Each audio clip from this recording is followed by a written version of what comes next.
আমরা ইসলাম ব্যাংকের সচেতন গ্রাহক। আমরা ইসলাম ব্যাংকের গ্রাহক হিসাবে এখানে এসেছি। গতকালকে আমাদের এখানে ঘটনা ঘটেছে, সেখানে পুলিশের সাথে আমাদের কিছু বাইদের ধাওয়া পাল্টা দেওয়া হয়েছে, সে কিছু কাঁদানি গ্যাস সহ কিছু গরম পানি নিক্ষেপ করা হয়েছে। তো আমরা এখানে এসেছি আজকে সেই দাবি জানাতে যে আমরা ইসলাম ব্যাংকের গ্রাহক, আমাদের আমানত এই ব্যাংকে রাখা হয়েছে। যতদিন পর্যন্ত আমাদের এই দাবি দেওয়া না মানা হবে, বিশেষ করে এই খুরশিদ আলমকে যতদিন পর্যন্ত এই চেয়ারম্যান পদ থেকে অবসর করা হবে, ততদিন পর্যন্ত আমাদের এই অবস্থান কর্মসূচি চলবে। শুধু আমাদের এখানে না, আমাদের সারা বাংলাদেশে এই কর্মসূচি চলবে। আমরা যারা ইসলাম ব্যাংকের গ্রাহক আছি, 3 কোটির উপরে ইসলাম ব্যাংকের গ্রাহক, সকল গ্রাহকরা মিলে সারা দেশে প্রতিটা জেলা থানায় আমাদের এই অবস্থান কর্মসূচি চলবে যতদিন পর্যন্ত এই খুরশিদ আলমকে এখান থেকে অপসারণ করা না হয়। আমরা ততদিন পর্যন্ত ইনশাল্লাহ থাকবো রাজপথে, আমরা মোকাবেলা করে যাব। ইসলাম ব্যাংকে আমরা যে কোনো মূল্যে আমরা ইসলাম ব্যাংকে এই শকুনের হাত থেকে আমরা রক্ষা করবো ইনশাল্লাহ। ঈদ লাগছে মনে খুশির জোয়ার সবখানে, আরে ঈদ লাগছে মনে বিকাশ পেমেন্ট সবখানে। উনি তো ছিল আগের আওয়ামী লীগের একজন ফ্যাসিস্ট গভর্নর। ওনাকে পদত্যাগ করার জন্য আমরা সবাই এখানে দাবি তুলেছি। হ্যাঁ, ওনাকে পদত্যাগ করা উচিত। কারণ হচ্ছে উনি যদি মনে করেন যে আজকে ইসলামী ব্যাংকটাকে সে পূর্বের মতো ফ্যাসিস্ট সরকারের মতো, শেখ হাসিনার ফ্যাসিস্ট সরকারের মতো যদি মনে করে যে উনি আবার এখানে ব্যাংকটাকে বোকলা করে দেবে, এর আগে 80,000 90,000 কোটি টাকা এস আলম গ্রুপ যে আপনার করেছিল, এরকম ব্যাংক থেকে লুট করেছিল এই অর্থ লুটের কোনো সুযোগ তাকে দেওয়া হবে না। এই জন্য আমরা চাই এই ফ্যাসিস্ট সরকার যদি বর্তমানে হতো আগের মতোই সে ফ্যাসিস্টের মতোই আচরণ করছে। এই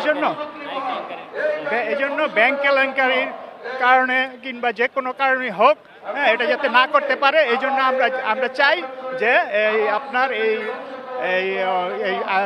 খুরশিদ আলম যাতে এখানে ঢুকতে না পারে ইসলামী ব্যাংকের বিরুদ্ধে, ইসলামী ব্যাংকের কাছে। এই জন্য আমরা এটা চাই, এই জন্য আমরা এর জন্য পদত্যাগ চাই। আমরা আমাদের কষ্টার্জিত বাংলাদেশের প্রায় 3.5 কোটি গ্রাহকদের আমানত গচ্ছিত আছে ইসলামী ব্যাংক। মানুষ চায় নিরাপত্তা, মানুষ চায় তার আমানত যথাযথ স্থানে বহাল থাকুক।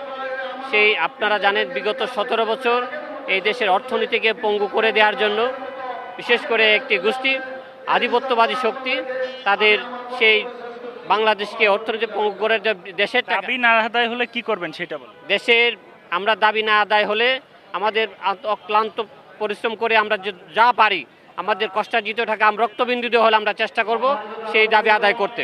প্রয়োজনে আমরা ব্যাংকের সামনে, বাংলাদেশের আনাচে কানাচে যে ইসলামী ব্যাংকগুলি আছে, প্রত্যেকটি ব্যাংকের সামনে আমরা সকলে মিলে মানববন্ধন নয়, প্রয়োজনে ব্যাংকগুলিকে তালা দিয়ে আমরা আমাদের আমানত রক্ষা করার, আমাদের গচ্ছিত টাকা আমরা ফেরত পাওয়ার জন্য চেষ্টা করব।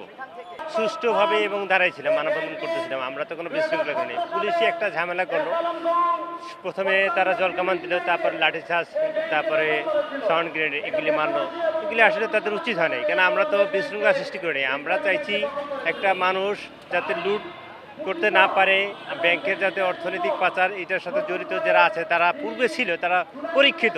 এমন না যে তারা পরীক্ষিত না, তারা লুট করে নাই, তাদের কোনো ক্লেম নাই। তারা একটা ক্লেম মানুষ কীভাবে আর একটা প্রতিষ্ঠানে বসায়, এটা আপনি আমার জায়গায় থাকলেও আপনিও এটা করবেন। কিন্তু আমাদের এখানে টাকা পয়সা রাখা, আমাদের আমানত এখানে রাখা, যদি এইভাবে নিয়ে যায় তাহলে আমরা তো আমাদের আমানত ঠিকমতো পাবো না। একটা কাজের সময় দেখা যায় আমার একটা প্রয়োজন, আমি টাকাটা নিতে আসছি বা এই টাকা দিতে পারবো না। এখন কি মনে করছেন, এভাবে ব্যাংকের সামনে রাস্তা অবরোধ করে আপনাদের দাবি আদায় করতে পারবেন কি? আসলে আমাদেরকে এই দাবিটা আদায় করতে আমরা তো ঘরে বসে তা আদায় করতে পারবো না। পারবো বলেন আপনি?